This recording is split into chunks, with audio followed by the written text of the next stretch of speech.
passion for baseball is out of the park, quite frankly. He recently won a prestigious grant to help uncover more treasures lost in decades of old microfilm. His new book is appropriately titled Early Black Baseball in Minnesota. It includes new statistics and more than 50 rarely seen photos. Todd Peterson is the book's author. And Todd, I know you're from here, am I right?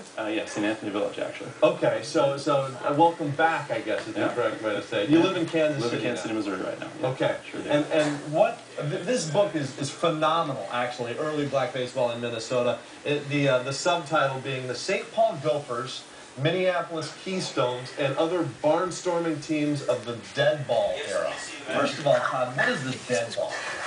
Well, it's a period about 1900 to 1920 when the ball itself was just a very tightly wound, heavy ball. Okay. And so the scores of games would be very low scoring, and it was more about defense and speed. Yeah. And bunting, that sort of thing. And your interest in baseball comes from where? What made you such a love? Oh, I think my grandfather and my father, imparted the love, and I just played it as a kid, and I loved, and I grew up watching the Twins, and the Twins at the time I grew up, many of their best players were African American at the time, and so Rod Carew and Lyman Bostock and Larry Heisel. So that's sort of the time I really fell in love with the team. And you're obviously quite a historian as well. And this goes back to what, late 1800s, early 1900s? Is that the kind of time frame we're looking at with this? Yeah, late 19th century and early 20th century. The teams themselves played from 1907 to 1911 was their period. And a lot of people, first of all, you go into every game statistic perhaps and all the playoff records that you could find. That I could find, yeah. How did you do that?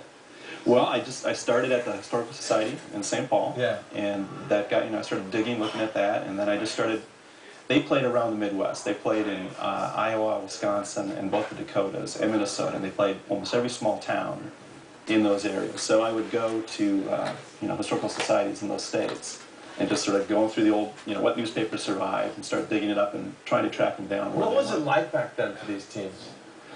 Well, it was not bad. They made a pretty good living for the time. It was a pretty good salary, but they would play very few home games a year, and it was just on the road. They would play constantly on the road. So, and they traveled by train, which was, often no AC in the train. So it was, and when they got to places, they had to, find places to, stay. Sometimes they could find places, and unfortunately, because of the culture of the time, sometimes they couldn't. There's one story in Rochester. They stay over, and they have to spend the night in jail because nobody will put them up. Wow, wow. Yeah. So, and the teams were the St. Paul Gophers and the Minneapolis Keystones. Were those the two? Was those the only two?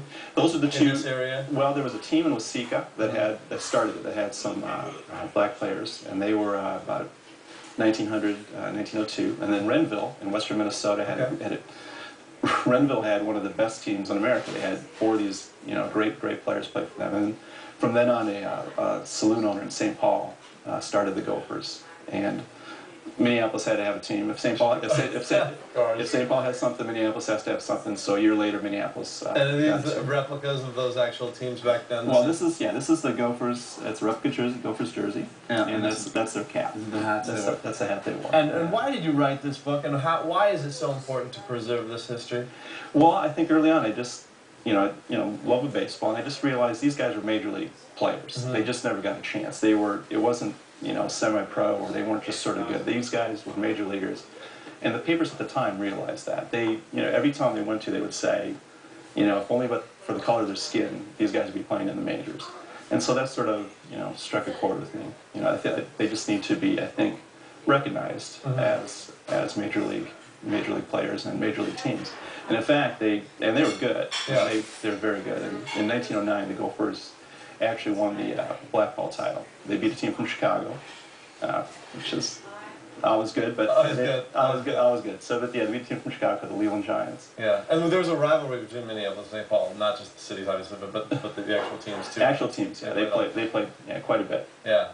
Yeah. Awesome. Well, thanks so much for giving us just a glimpse of what's in this book, and it really does go. I looked at the bibliography. It is amazing how many attributions there are, and how many sources you tapped into to get all this phenomenal information. Well, thank you. Yeah, it was it wasn't work, so it was a joy the whole time from beginning to end. Labor of love. It took several years, am I right? It took quite a few years, but you don't think about it when you're doing it. Well, Todd, thank you so much. Well, thank you. Yeah, absolutely. Again, the book is called Early Black Baseball in Minnesota. For more information, visit care11.com. We have a direct link to Todd's website on our Saturday show page, located under News. Up next.